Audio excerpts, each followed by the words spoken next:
discuss with you today about a premise that many non-Christians for some reason hold to, which is that once you are a Christian, or if you are a Christian, then you are illogical, irrational, unintelligent, and untrustworthy.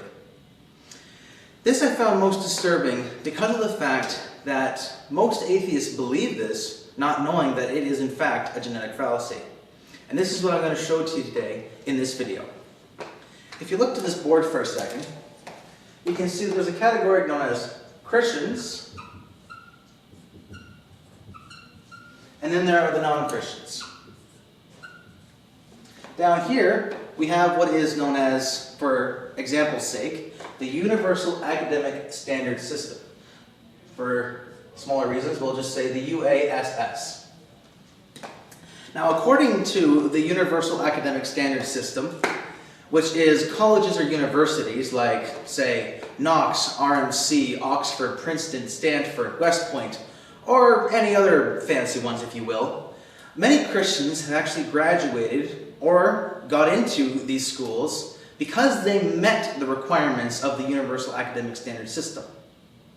However, the point that many atheists, or non-Christians if you will, like to make is that Christians, even though they get this degree, or even though they make it into these schools, doesn't excuse them from the fact that they will still be regarded as unintelligent, illogical, irrational, and untrustworthy.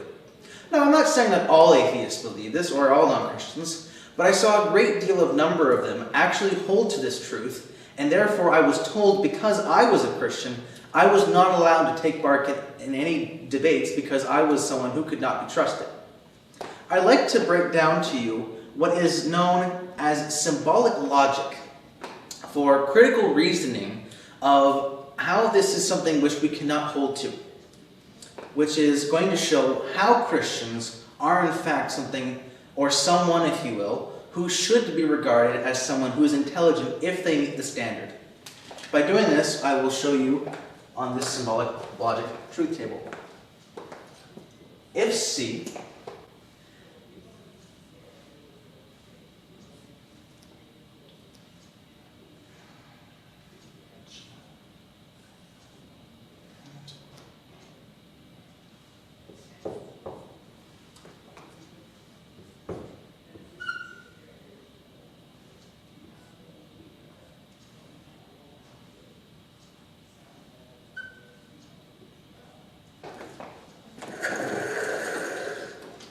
Now, what you see here is, as I explained earlier, is known as a symbolic logic format of the argumentation that will show that Christians are capable of being logical, intelligent, rational, trustworthy beings. Now, this isn't going to make sense to you right now, but what I am going to do is show you what is a long truth table. This will break down the argumentation that is here and show the validity of the argumentation. But for starters, I'm going to give you the argumentation in full, normal English, if you will, format. First, we have to know what the three premises are. And the first one is G. Everyone who graduates from the Universal Academic Standard System is intelligent, rational, logical, and generally trustworthy. 2, which is C. Christians are not intelligent, rational, logical, or trustworthy. 3, X. Christians graduate from the Universal Academic Standard System. And this is the whole argument that will be broken into full format, which is now in symbolic logic here.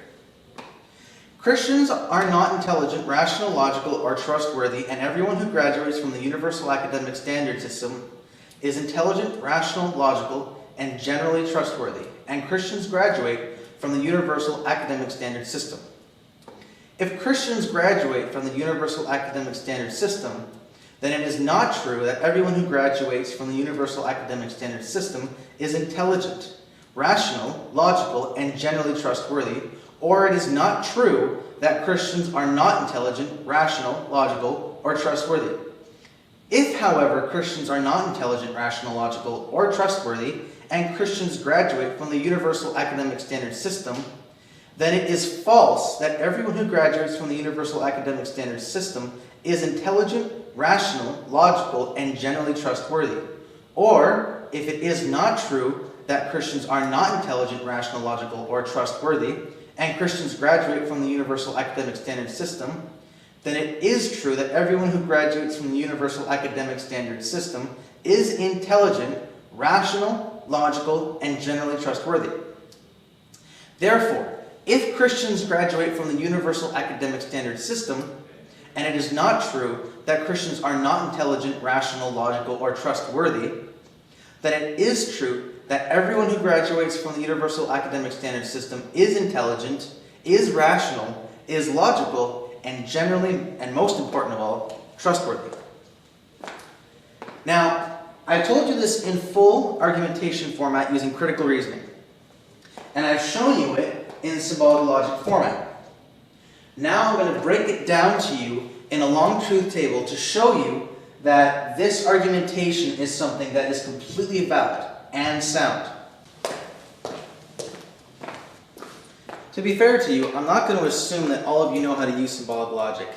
So before we break down the symbolic logic for the formula of which it is that Christians are intelligent, logical, and trustworthy beings, we first need to look at the formulas of which we are capable of breaking down the system. For starters, you have the if and only if. As you can see here, if there's two truths, there's a true. Now I'm not going to explain everything that's here, but simply if you wish to review the work at the end of the video, feel free to use these equations to break down the system using the long truth table to see if there's anything that you might find that's different than what I have come to conclusion-wise for the validity of the argumentation. Feel free to message me if you have any comments.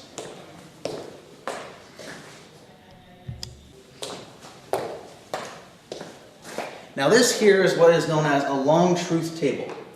This will determine the validity of the sentence structure that is used to defend my argumentation about Christians being both intellectual, rational, logical, and trustworthy.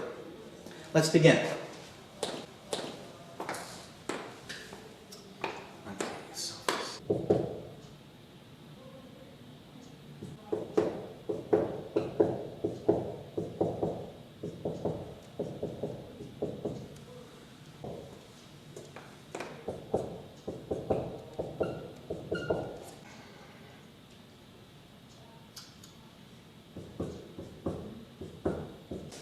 Now you see what I've done here is I've taken all of the trues and false that come from these letters here and put them underneath all the letters that are on this side where the equation is. This is so that when we start to use the main connectives, which are the ands, the thens, or ifs, the ors, and so forth, as well as negations like this, we'll be able to determine the truth validity of this statement. Let's begin breaking this down, shall we? If you look at the top row here on the truth table, you'll see that all the premises are true and the main connectives are true. This, in the end, shows that the argumentation in itself is necessarily valid.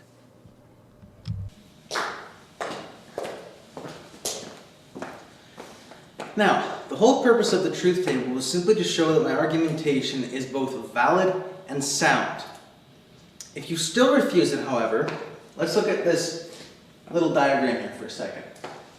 If Christians are still unintelligent, illogical, irrational, and untrustworthy beings, then the system, which most of you, I'm guessing, believe that this system here, which is logical, rational, intelligent, and trustworthy, that deems others to be thus so, must also have a problem.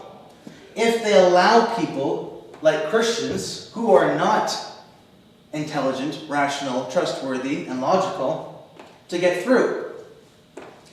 If that's the case, then that must also mean that they allow non-Christians that are irrational, illogical, unintelligent, and untrustworthy. Now let's not start getting into circumstances like if they cheat or something like that. This is solely on the premise that if you are a Christian, You are therefore irrational, illogical, untrustworthy, and unintelligent. If that is the case, then that means that if you are this, then this must also be this if this allows this. If this allows this, then that means this must also and probably will allow this. There's a problem with that, isn't there? And this is going to be pointed out through these examples here.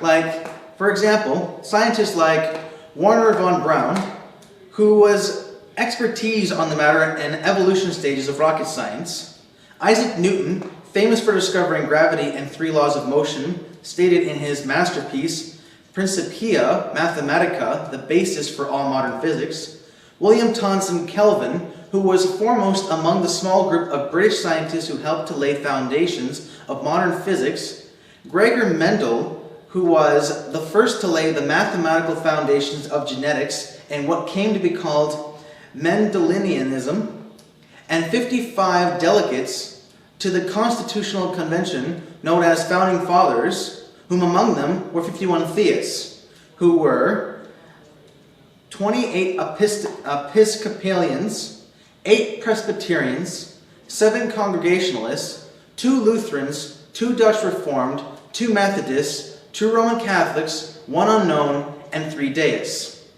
This information is provided by Gregory Kaupel in his book Tactics.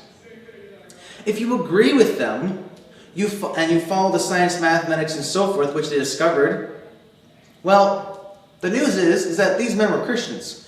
Their information may not be based off of Christianity, but the fact is that they're still Christians.